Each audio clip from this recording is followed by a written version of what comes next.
Today we will start with the name of Allah, who is the most beneficent and the most merciful. Assalamualaikum class 3. Hope so you all are fine. So it's our science time.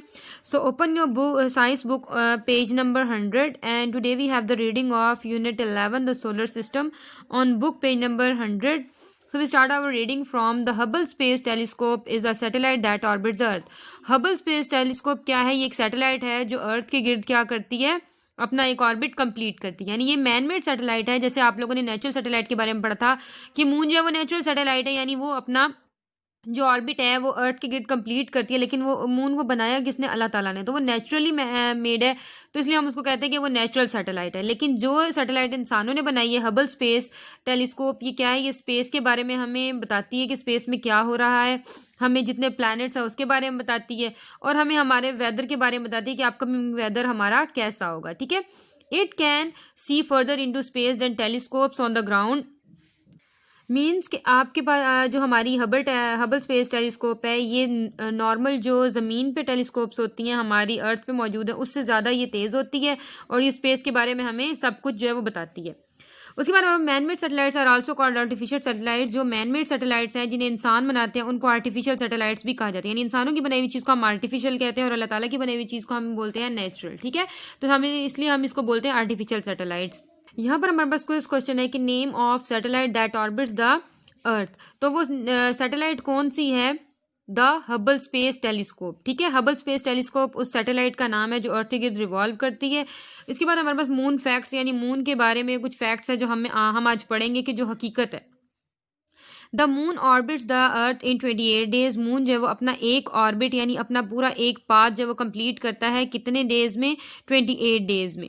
अब चांद जो है वो अपना 28 दिन में एक चक्कर कंप्लीट करता है, और हमने अपने एसएसटी में पढ़ा था कि इससे 28 डेज में हमारा एक इस्लामिक मंथ जो है वो कंप्लीट हो जाता है।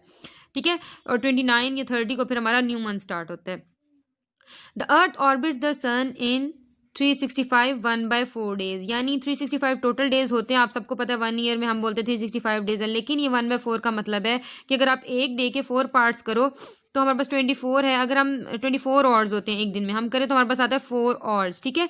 हम डिवाइड करते हैं 24 को 6 पे, तो 4 आवर्स आते हैं। यानी एक तो 365 डेज भी में एक ईयर कंप्लीट होता है, उसके साथ एक्स्ट्रा 4 आवर्स भी हमारे पास होते हैं। ठीक है। तब उसके बाद 4 आवर्स मिलके जब 4 सालों के 4 आवर्स मिलते हैं तो वो क्या बनता है? पूरा एक न्यू डे बनता है।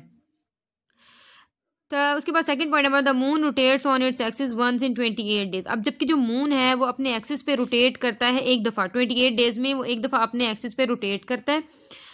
The earth rotates on its axis in 24 hours. जो अर्थ है वो अपने एक्सिस पे रोटेट करती है इन 24 आवर्स, मतलब 24 आवर्स में एक दफ़ा वो अपने एक्सिस पे पूरा रोटेट करती है। अब यहाँ पर हमारे पास क्वेश्चन था how many days the moon take to complete its orbit. यानी मून को अपना ऑर्बिट कंप्लीट करने में कितने डेज लगते हैं? तो 28 डेज। ठीक है। उसके बाद हमारे पास थर्ड क्वेश्चन इसमें से यहाँ ये है कि how much earth take time to rotate on its axis. अपने एक्सिस पे अर्थ को कंप्लीट करने के लिए कितना टाइम लगता है? तो वह 24 आवर्स। उसके बाद हमारे पास we always see the same side of the moon from earth. अगर हम ज़मीन से चांद को देखते हैं तो हमेशा हमें एक ही साइड नज़र आती है, लेकिन क्या है कि हमें जो साइड नज़र आ रही है सिर्फ वो साइड नहीं है, उसकी एक दूसरी साइड है जो हमें नज़र नहीं आ रही होती। The first photographs of the far side of the moon. जो पहली फोटोग्राफ थी उस हिस्से की चांद का जो हमें नज़र नहीं आता, हमसे बहुत दूर है, were taken in 1959 by the Soviet spacecraft Luna 3। यानी ये किसने पिक्चर ली थी? सोवियत स्पेसक्राफ्ट यानी खलाई जहाज था सोवियत ल्यूना 3, उसकी मदद से जो पहली पिक्चर है वो ली गई थी इन 1959। तो यहाँ पर भी हमारे पास कुछ क्वेश्चन है, when first photograph of far side of the moon take. तो आपने डेट बतानी है कि 1959, और आपने इसका जो जिसके जरिए जिस स्पेसक्राफ्ट के जरिए ली गई थी पिक्चर उसका नेम भी याद रखना है, Soviet spacecraft Luna 3। An object on the moon weights 1/6 its weights on the earth. अगर कोई चीज़ ज़मीन पर है तो उसका वेट अगर आप कहते हो कि 24 है, ठीक है, 24 ग्राम वेट है या जितना भी आप कह लो, तो उसको अगर आप 6 पे डिवाइड करते हो तो 4 आएगा। ठीक है। अब ये जो 4 पार्ट्स हैं तो सॉरी यहाँ पर हमारे पास आएगा 6 और, यानी एक डे में हमारे पास कितने डेज और होते हैं? एक्स्ट्रा और होते हैं 365 डेज के बाद 6 और। ठीक है। और यहाँ पर हमारे पास होगा अगर हम 24 को 6 पे डिवाइड करते हैं तो 4, यानी अब अगर 4 पार्ट्स हैं तो इसका जो वेट होगा वो यहाँ पर क्या होगा? हर पार्ट के 4 ग्राम वेट है, ठीक है। तो वो जो 4 ग्राम एक पार्ट का होगा ना, उतना हमारा वेट होता है मून पे। यानी अगर टोटल 6 पार्ट्स हैं वेट के, तो मून पर क्या होगा, मून पर जाकर क्या होगा, वेट हमारा सिर्फ 1 होगा, ठीक है। अगर आप अर्थ पे जो चीज़ आप वेट कर रहे हो किसी चीज़ का, वो है 6 टाइम्स, तो आप उसको 1 टाइम लोगे ना, तो वो आपका उतना वेट बनता है। उसके बाद है Apollo 11 USA was the first spacecraft to land on the moon in 1969। जो सबसे पहला स्पेसक्राफ्ट मून पे लैंड हुआ था, यानी जो चांद पर पहुंचा था, वो 1969 में, क्या नेम था उस स्पेसक्राफ्ट का, अपोलो 11, ठीक है। तो आप लोगों ने यहाँ पे कोई क्वेश्चन भी, name of spacecraft that land on moon first time, तो वो कौन सा है, अपोलो 11।